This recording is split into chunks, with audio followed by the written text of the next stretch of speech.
Yeah, hello everyone. Today I would like to tell you about my favorite novel, KANE and ABEL, written by Jeffrey Archer. It is about two people, William Lowell Kane, born with a silver spoon, he is a born banker, and Abel Roneski, a child born to a baron in Poland, and goes to different war prisons. Abel Roneski was a thrown away baby and a family finds him. Slowly the kid goes to school.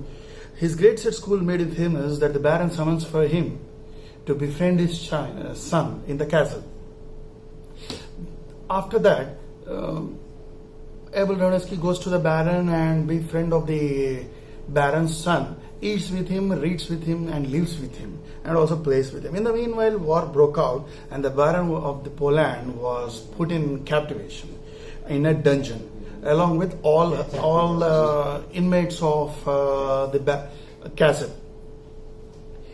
The dungeon is a jail where there is no sunlight and it is underground, so it is called dungeon.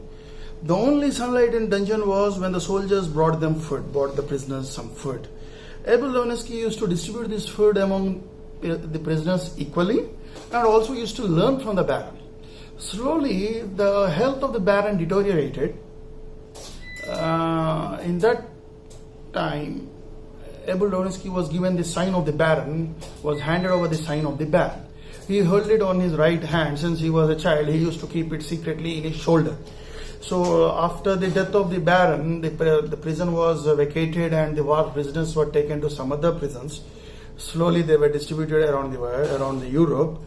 And as a part of it, Abel Roneski was growing as a child, and as a part of this war and all, he went to a war prison in Russia. There, he met with an accident. Some wood broke into his leg, and the doctor said that it will be septic and he cannot walk properly for some time. But this Abel Roneski was a very determined boy, and he managed to escape from the prison. He went to a railway station where everybody's identity was being checked by the railway authorities. Then he was in trouble, but some lady fortunately saves him by saying that he was her child.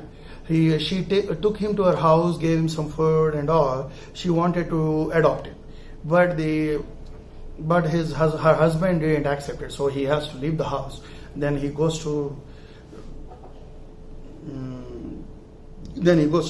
railway station again and boards some goods carriage train, where he finds some friends, and he slowly lands in the Gulf countries.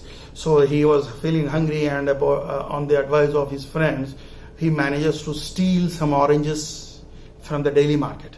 So he gets caught, and as part of the punitive law of the country, his right hand was to be amputated. Just a while before the act goes on, the sign of the baron swings down his shoulder to the elbow. Then some Englishman sees that and stops the punishment and takes him to the embassy. Slowly, he is growing in age. He manages to go into a shipbuilding ship and manages to find a job in a ship as a waiter.